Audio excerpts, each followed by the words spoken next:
Pessoal, bom dia. Fiz questão de fazer essa live hoje para fazer referência a exatamente essa data, 20 de novembro. Como somos sabedores, hoje é comemorado o Dia da Consciência Negra. Por que dessa data?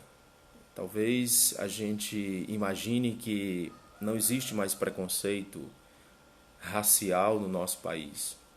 Pelo contrário, infelizmente, existem muitos e nós precisamos superar, nós precisamos buscar conhecimentos para vencer a ignorância. A ignorância não pode ser mais forte do que a empatia, do que o amor que sentimos pelo próximo, tá certo? Então, hoje eu quero aqui me dirigir a você que pensa, como tantas outras pessoas, no que nos une, naquilo que de fato importa para a espécie humana. Então, hoje, comecei inclusive aqui o vídeo mostrando um pouco do Batuque da Vida, que é um grupo que nasceu a partir de um trabalho desenvolvido com crianças e jovens do projeto Viva a Vida da Casa do Povo. Até então, os jovens aqui eram muito interessados por percussão e é claro que queriam também desenvolver algo mais, além do 7 de setembro. Eles tinham o costume de tocar o 7 de setembro. Mas o 7 de setembro era apenas uma data no ano e celebrava inclusive a questão da marcha militar, da independência do Brasil. E aí a gente pensou em incluir algo mais dentro do currículo desses alunos. Foi então que a gente pensou em um batuque, um som afro brasileiro que pudesse incluir esses jovens. Aqui eu quero abraçar carinhosamente o Cláudio, né, que inclusive é músico também, que está hoje em São Paulo. Um grande abraço para você, meu amigo.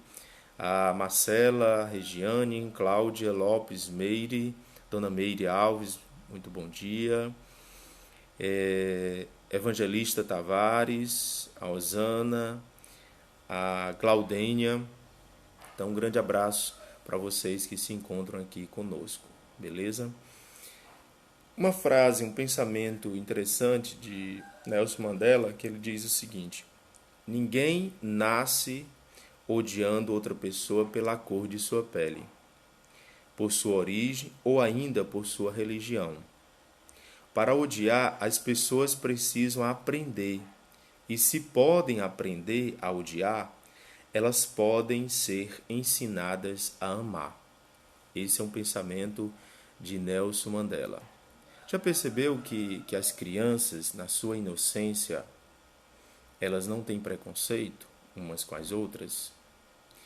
Agora, se elas são educadas para não respeitar outra pessoa simplesmente pela cor dos olhos, pelo formato do rosto, pelos cabelos, enfim, ela vai desenvolvendo esse preconceito, dentro de casa principalmente. Então, nós precisamos mostrar que o que importa não é a cor dos olhos, a cor dos cabelos, a cor da pele. O que importa é a essência que existe em cada ser humano. Por isso que hoje estou aqui não para dar uma aula sobre consciência negra, porque não sou historiador. Peço até desculpa aqui aos colegas professores historiadores. Pode ser que eu me cause algum equívoco aqui em datas.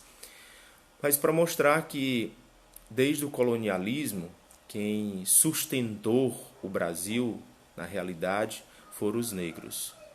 Todos lembram da história em relação aos índios, que são os nativos. Os índios tinham uma vida tranquila aqui no Brasil até a chegada dos europeus, a invasão dos europeus aqui no nosso país. E eles não tinham grandes pretensões aqui no Brasil. Eles queriam apenas viver com os recursos naturais que estavam ali à sua disposição. Aliás, certamente o Brasil deveria ser um paraíso para os índios. Com a chegada dos europeus, essa rotina muda completamente. E aí eles querem colocar ou impor aos índios uma outra rotina de trabalho. E os índios não estavam habituados com essa rotina, então não resistiam, muitos morriam pelo caminho. E aí, na África, sempre houve um trabalho muito árduo, braçal inclusive, voltado para a negritude. E aí foi que eles começaram a trazer da África, de várias regiões da África, negros que pudessem assumir essa mão de obra pesada aqui no Brasil, Brasil colônia, tá certo? E aí muitos acabavam se rebelando, fugindo das fazendas e formando pequenas comunidades que eram chamados de quilombos. Quilombos eram pequenas aldeias dos negros onde eles se encontravam para cultivar a sua cultura, né? A cultura negra, os seus ritmos, as suas cores, as suas danças, as suas comidas, já que nas fazendas eles não podiam fazer isso.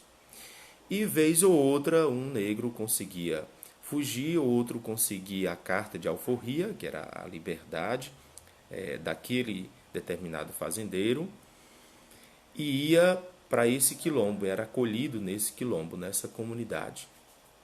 E Zumbi dos Palmares foi uma dessas grandes lideranças que iniciou esse trabalho,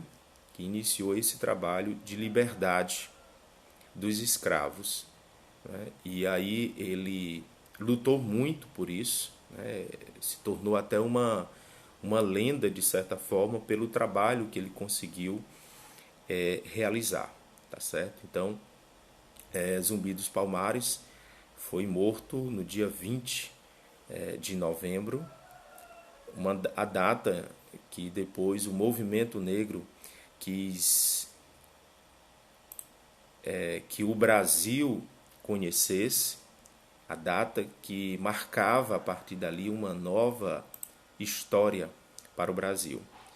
E claro que houve muita resistência para isso, porque na realidade o Brasil, os poderosos que assumiam o Brasil, eles queriam que a data que lembrasse da história da liberdade dos negros, o fim da escravidão no Brasil, fosse a data de 13 de maio, que foi a data que a princesa Isabel assinou, né, a liberdade.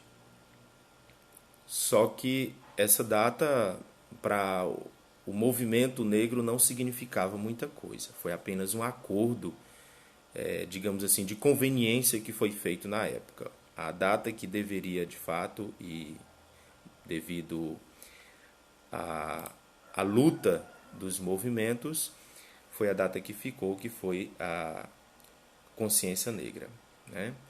Que foi a data de 20 de novembro, que lembrava a morte de Zumbi dos Palmares de 1695, beleza?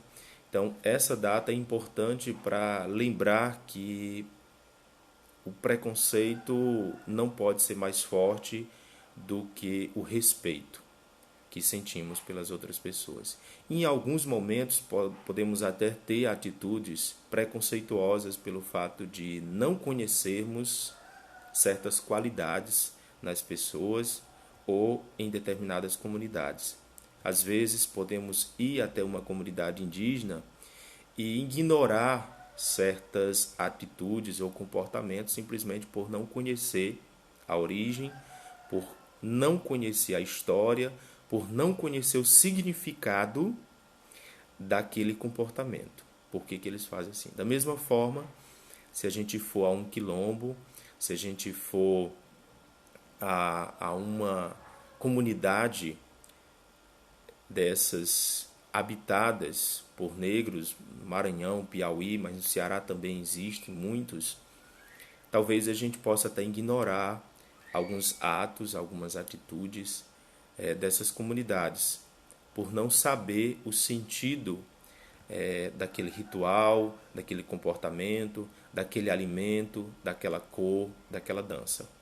Então, isso a gente precisa aprender mais do nosso Brasil. Nós somos um Brasil plural, com uma diversidade maravilhosa de alimentação, de cores, de ritmos. E é tudo isso que dá sentido, na verdade, à vida da gente. Então nós precisamos passar esses ensinamentos para os nossos filhos.